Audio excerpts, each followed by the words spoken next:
told me that you'd started work at NME in about 1984, is that right? Yes, I think so. When I came to first moved to London to go to the Royal College of Art to study illustration, the first sort of job I ever got was for the NME illustrating the letters page, and that was as soon as I arrived in London, so 81 actually. Oh, right. But then I started to work for them and do a cartoon strip and illustrations in about 85 or 6, I think.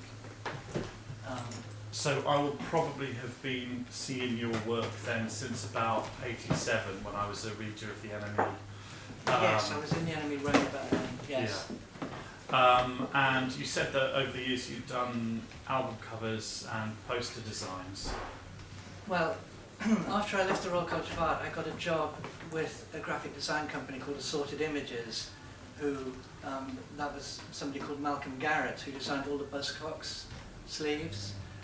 And at the time when I sort of worked with him, he was doing Duran Duran covers and Culture Club, Simple Minds, all of that sort of thing. And so I thought it would be a good way to earn some money and fun whilst working on my own projects, but it took up all my time. So eventually I had to kind of leave in order to start doing Captain Star and so on. Okay, so that makes sense. Yes, it makes sense. So what was the next step in your sort of following the path as being a cartoonist? Well, it was kind of an accidental thing in the sense that I was doing illustrations for the NME, and I always included writing and ideas in the illustrations and drawings. And so they asked me, the art editor asked me if I'd be interested to do a weekly strip.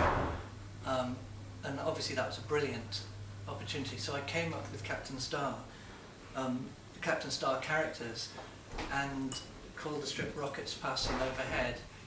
And I proposed it as a single drawing every week, which was rejected because they said that didn't make sense. You know, I was wanting to do something quite surreal and not to do with music, just something that people who are into music would hopefully like. And so they rejected that. And a few months later I had an exhibition, and I'd done about 18 of these single Rockets Passing Overhead drawings. And the art editor came, and David Quantick, who was one of the writers of the NME, I think he edited a section, I can't remember what it was called. They came along and they said, actually, when you read these all together, they work really well as a world. So they suggested put 3 or 4 of them together almost randomly, and they become a kind of strip. So the early Captain Star strips were, I was just doing single drawings and then shuffling them around to find ones that sort of worked in a set of 3, so, which is why they didn't have punchlines or stories or any kind of coherent sense whatsoever. I've never heard of someone finding their vocation as a comic strip artist from that beginning. That's absolutely completely brilliant. Non-narrative. Sort of. This is Dadaism, I think. What was that a kind of a road to Damascus moment for you?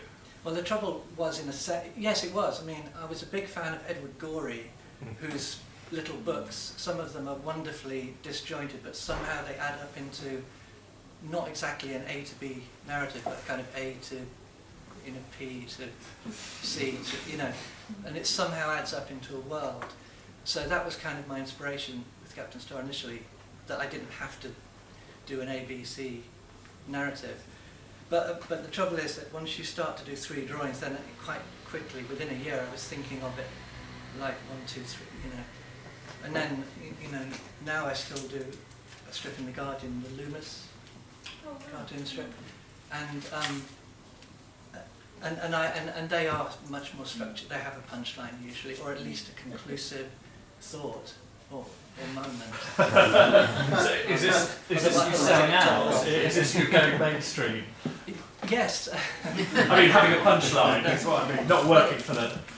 I mean, well, this is interesting sort of because when I was doing Rockets Passing Overhead, I approached a syndication company called Night Features, and to see if they would syndicate Captain Star all over the world, And I was turned down because he said that basically it wasn't syndicatable. Nobody would. It was too weird, you know, too weird for people to want.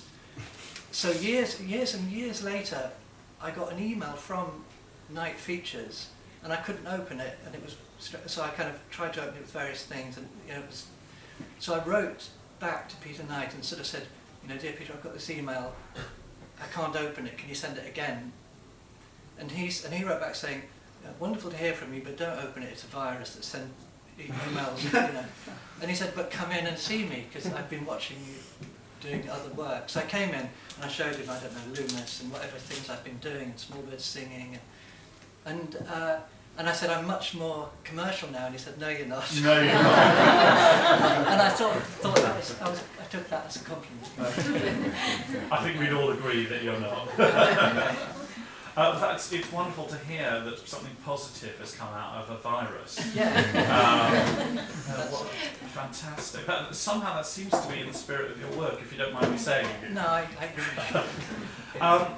To sort of bring things round a little bit towards Linda, tell us about Small Birds Singing. Well, Small Birds Singing appeared in the Times for I think about 8 years, until there was a sudden change of editor, and then they immediately changed lots of things and you get dropped and so on. But so Small Birds Singing, I was actually approached by the Times to do a strip for them, which was, I think, the only time I've ever been approached by a newspaper. I can't remember, but and you know, I brought a few of them here, and I was thinking about a sort of country house and a strange family, kind of inspired by, I don't know, Agatha Christie and Edward Gorey a bit with his topiary and you know, all those kind of things. This is the first ever strip I did, and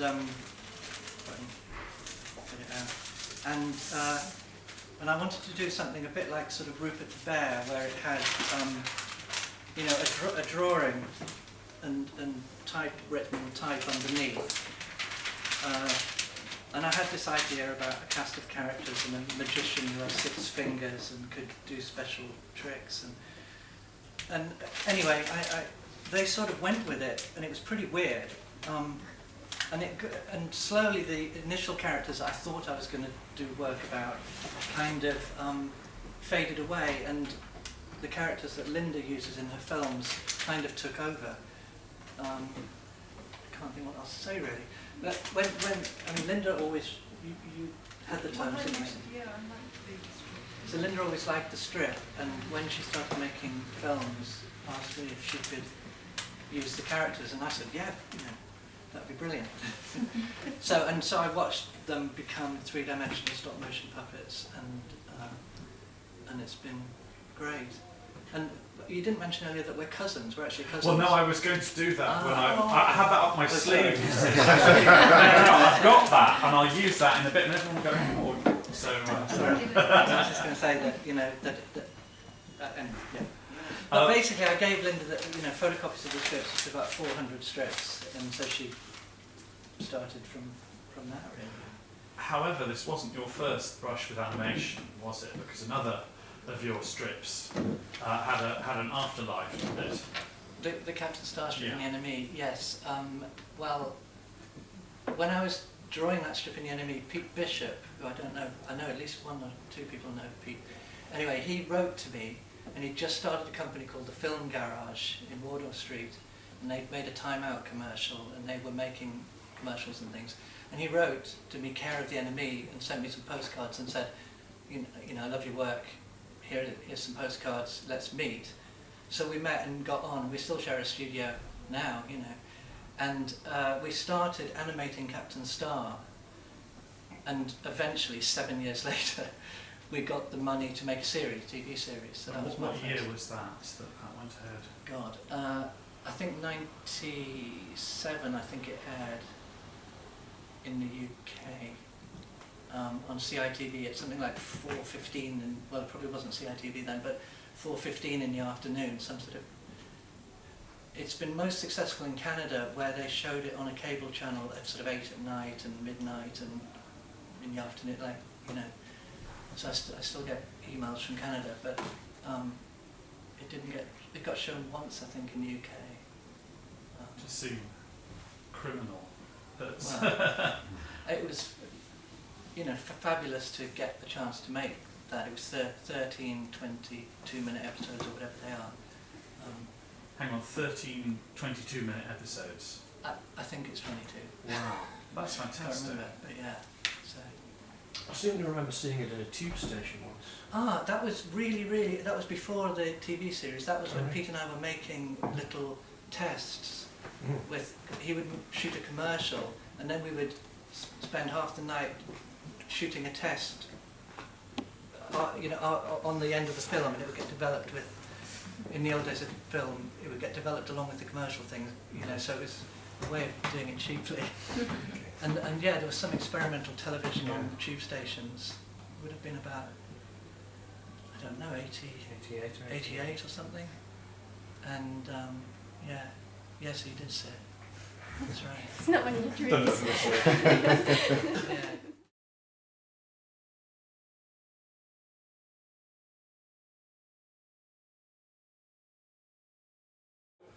I understand you're cousins, is that right? No, I just thought, family resemblance. So, you started making films, you told me a while ago, you started making films comparatively late after having enjoyed a career as a ceramic designer, or you continue to enjoy a career as a ceramic designer. How did filmmaking start for you? Well, it just started with me going into the local technical college to see if I could do a bit of animation, and I was cajoled into doing a full-time media course, and then once I'd done a bit of animation I was sort of hooked. So I then discovered a local college in Wrexham in North Wales that did an animation course, and I finished that in 2004. But for my final graduation film I had to come up with an idea, and so that's when I approached my cousin to see if he would allow me to play with some of his material. Now, Stephen, you're based in southeast London. Do you want to say where you live? Chester. We'd always been good friends, and so it was nice to reopen that channel and see each other more than we have been. More than just family, Yes, get-togethers, yeah. So, so I did the first film, Small Birds Singing, as my graduation film, and it was I had the 400 strips, and I had to go through that and make a short film which I could do in half a year. In fact, I filmed the first film in 8 weeks, and really it was probably the most successful of all the films. Since then I've been sort of averaging about a year per film, and well, the last one has done quite well, Hinterland, which is a 2-minute one. You mean successful from the point of view of being screened at Festivals, festivals? yes, festivals. I look at the early one and cringe at the animation techniques, but it sort of proves that it's the story and there's more to it than just doing it in high def and with wonderful animation, I think you're being rather modest. What struck me about your work is you've never worked on film, have you? It's always been HD or digital stills. Digital. Well, the Small Bird Singing was shot with a cam recorder at college. Yes. Yeah, so that was it's not PAL, great. PAL Yeah. DV, yeah. And then when I left university, I set up a small company, which was just me. Is that Tiny Elephants? Yes.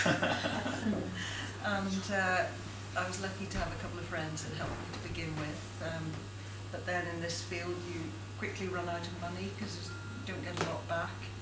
And so I tend to work mainly on my own, but I have some good friends that do music, and I have a lighting expert who worked in the industry for years, who's helped me all the way through, Joe Dembinski, who lit the Sandman, the original. Oh, right. And he was Bob the Builder, and he was at Hot Animation. Well, and he's wonderful for giving me a bit of a lift and helping me therapeutically. You say that slightly played down your technical abilities, but I think that's very unfair. Your technique is really quite remarkable of how of what it is you are actually photographing, what you are stop motioning. Do you want to say a little bit about that and how it relates to your earlier career?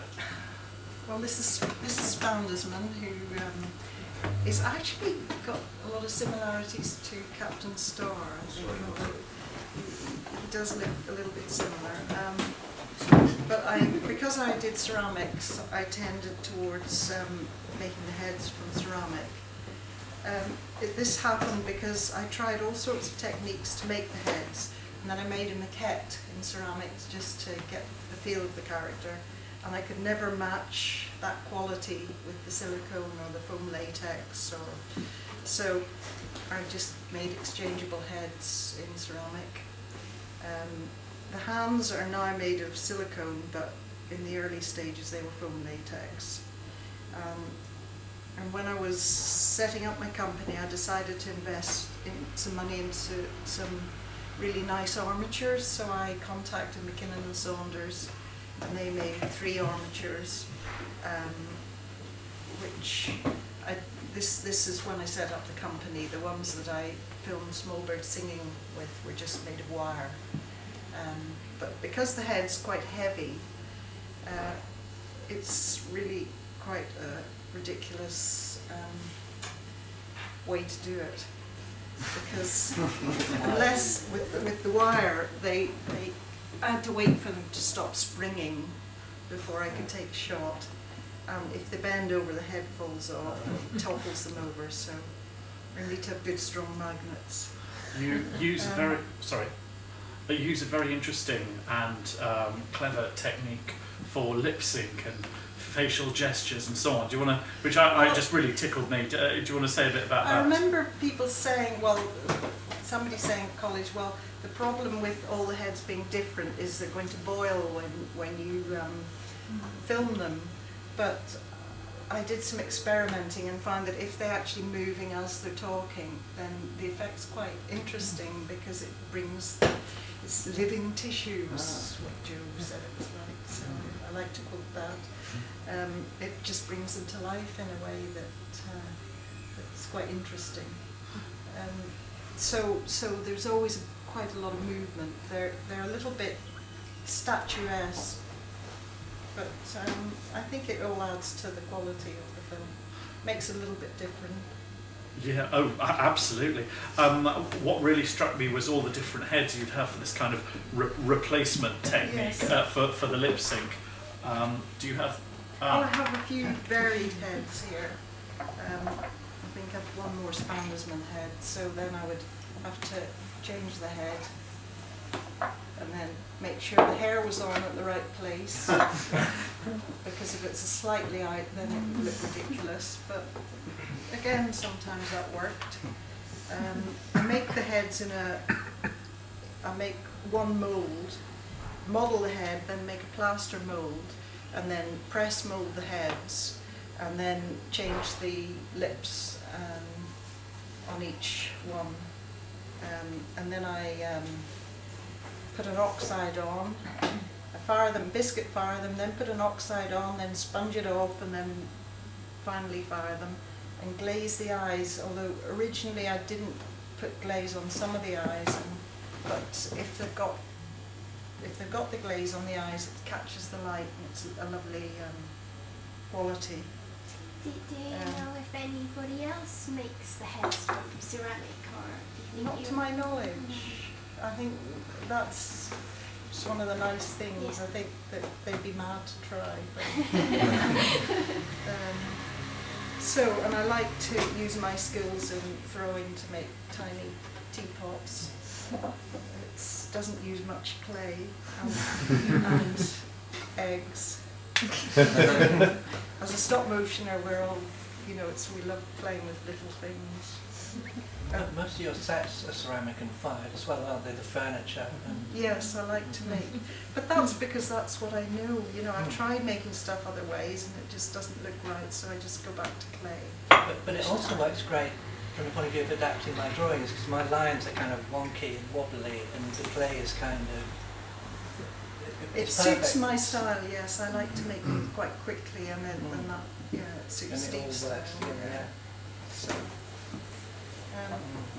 and if we show some of the films, Stephen and I did the ident for Bradford Animation Festival 2011, and Steve was asked to do it, and he wanted to make a film with me. So I made a puppet of him. It starts the film. We've got it here to show. It's very short. Do you mind holding it up again so John can get We it can closer? pass these around. You can come and look at them at the end. So, and even things like the gun, I ended up making from ceramic with a bit of tubing on it there. And a nice luster on the. Yeah. I think maybe later on, if you're happy to do this, maybe we should do a bit wait so you can lay out all this stuff so people can come and have a proper look and a chat and so on if you're happy to do that. Because this is just, you know, absolutely fascinating, and you know, I do want to see very much more. But I was just so tickled by the idea of you sort of replacing all these heads in order to do the lip sync, and something I associate with student stop motion films is you can kind of tell where the work has been made. There's almost a sense you can almost see the fingers and so on. Sometimes they lack a suspension of disbelief, and I didn't get that at all from your first small bird singing film. I was just blown away by the craft, and also the fact that the light doesn't flicker, which I've never worked out how people Well, can it stop. does a bit in the Does first it? film, yeah. Does I it? managed to control that in the others. Oh, okay. It's just that I remember these beautiful greens and blues and so on. On one occasion, I helped someone make a stop motion animation. It was terrible because you almost had to hide behind a black drape in order that reflections from your own hands, face, and so on would appear. It causes sort of a boiling effect on the scenery. And, Well, I discovered that if I made a coffee in the middle and boiled the kettle in the same setup at college, then all the lights faded. So you have the to. boiling kettle technique. Yeah. That's in Russian cinema, isn't it? Oh, brilliant, brilliant. And so you, the two of you continue to work together over the years. And Well, I took a little break about a year and a half ago to do a music video, which was quite a nice experience because it was completely different. And I decided that I'd had enough comedies for the moment, so I did a really dark, which we can see called Mother's Song, by about the Long Dead Sevens. But hopefully we'll be doing another Small Bird Singing next. Great, great. Well, I think we should move on to the first proper film of the evening. Before we do, can I just ask, how warm do people find the room? Is it okay, or does anyone want to? Very hot. Okay. Could I ask, is it Alice? Are you Alice? Yes. Do you mind having you go at that window? Just see if you can open it about an inch. Not all of them open, you see. So that one, and then there's one over there. Philip, do you mind having a... Do you want to try the window behind you? You what? I think it's quite cool though. Oh, is it? Oh. In 2008, which is when I met you when you had your film in. Yeah. Those are the days. My film, yes. I'm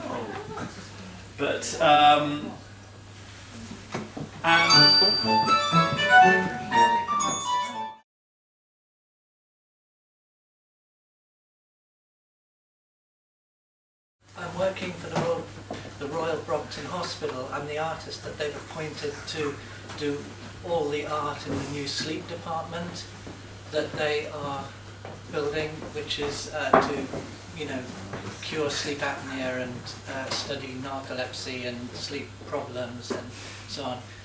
So I've done paintings for the 4 bedrooms and sort of travelling through the night kind of series of 30 drawings that are in the corridor and in the night section of the department, and then in the reception bit, waiting room, I've designed a 3-meter glass screen, which is quite nerve-wracking because a drawing that I'd done about you know, A2 size got blown up to this sort of shaped glass thing, and I was nervous that, you know, I'd got it wrong somehow. Or, yeah, anyway, yes, that's what is that what you were talking about? Yeah, exactly.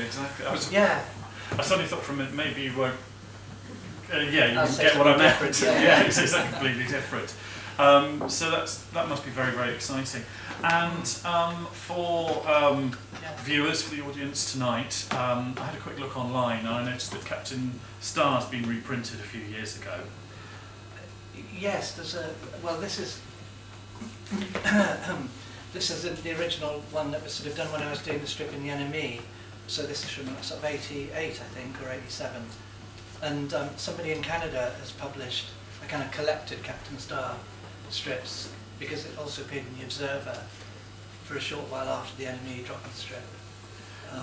And if people want to track down copies of the animated series, is there any, if they ask you nicely, is there any way they might be able to get hold of DVD copies? I do have some DVDs.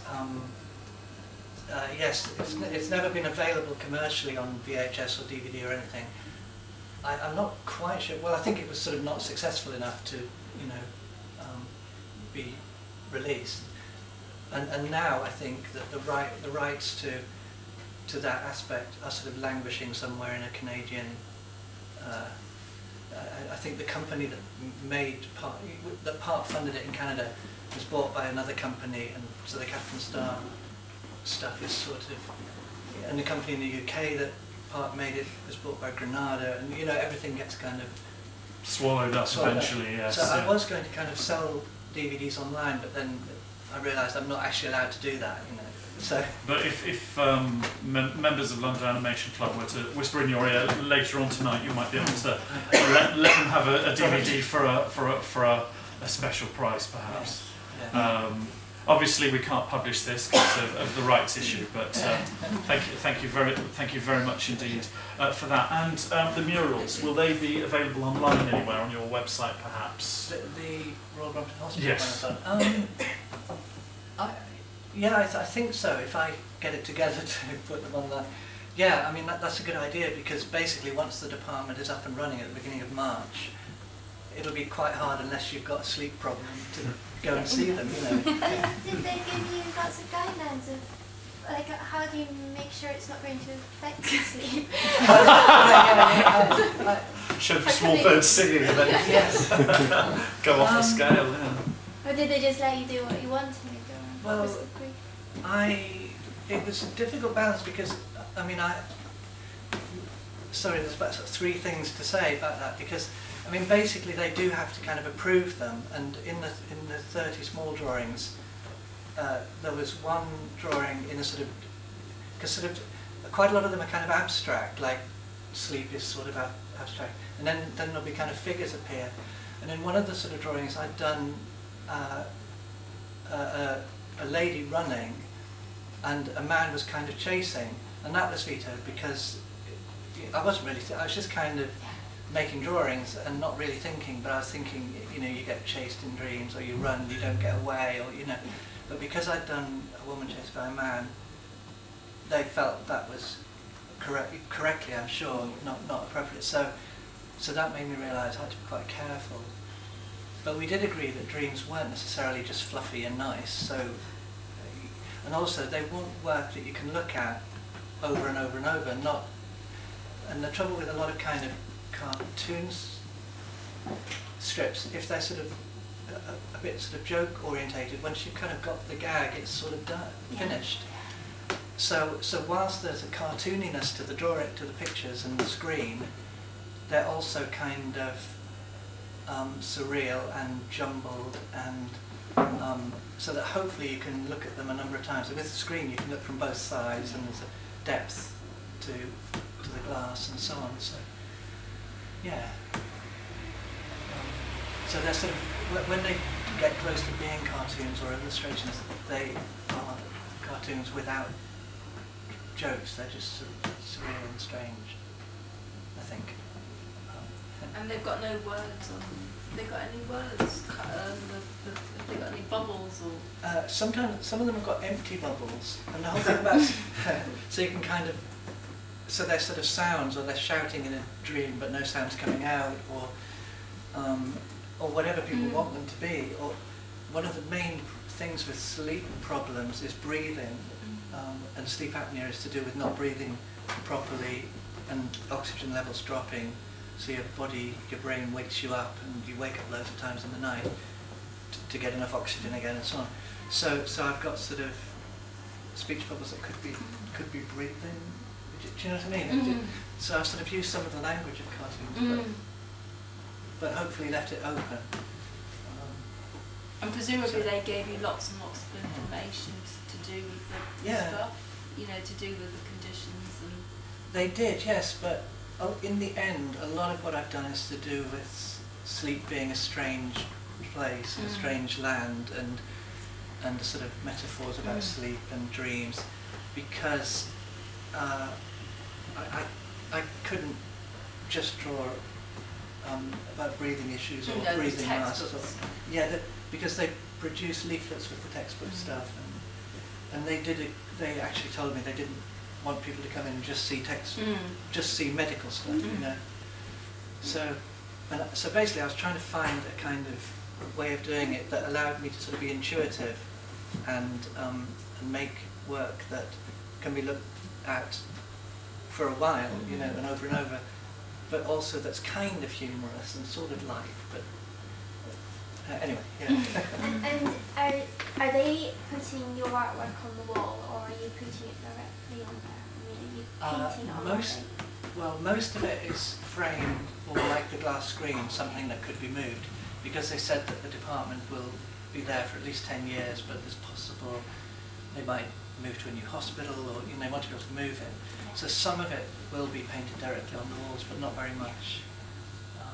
I like the idea of it being on the walls because then it's kind of part of the building, you know, which I like. But yeah, not much of it. And Linda, what are you up to at the moment? Are you continuing to produce your ceramic work, or are you? Well, actually, for the last 6 months, I've been working on a felt animation with a folk singer an American folk singer from Wales. From Wales or Wales? Wales. She lives in Wales, and she got a small grant to make another music video of her song, and she needed somebody to make it, so I offered to help her. Fantastic. And it's been interesting not working in ceramics, working in a different medium. But she made the puppets because she's a felt maker. The singer is a felt maker? Yeah. Wow. So I'm working with somebody else's puppets, and they were even harder than mine because the main character just had one single bit of wire through him, so he's very difficult to make him walk. Oh, I imagined they were cutouts, No. and you felt they were two-dimensional. You mean they're actually freestanding felt puppets? Well, a lot of it, but there has been quite a lot of compositing in it, so my After Effects skills have improved slightly. But, so I've done a bit of green screen work because there's lots of flying. It's about a sycamore seed, so there's lots of flying shots. Right. I do have a... Sorry? You've got a wee bit with you. I've got a minute's work in progress if people are interested in seeing it, just because felt is really in this year. Oh. Oh Willie has been winning festivals all over the place. It's a felt animation from Belgium. Oh, right. And I don't know if anybody's seen it. It's wonderful. Yeah. So we've just picked the right moment. Excellent. So felt is where it's at. Yeah. Well, let's show the PIP film in the second half. May I say, though, thank you so much to Steven and Linda. I hope, I think you're happy to be available if anyone wants to chat and to come and see the work. But thank you so much for coming. Thank you for so much for being so giving with your time and showing all this wonderful stuff and a selection of your films. So, ladies and gentlemen, Linda McCarthy and Steven Appleby.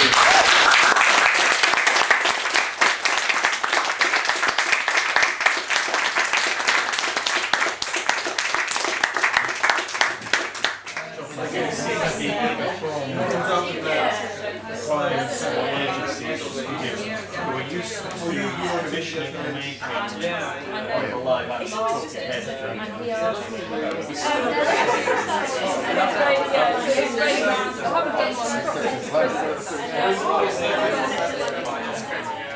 I mean, I did get it's quite good. It's model basically just get to work with illustrators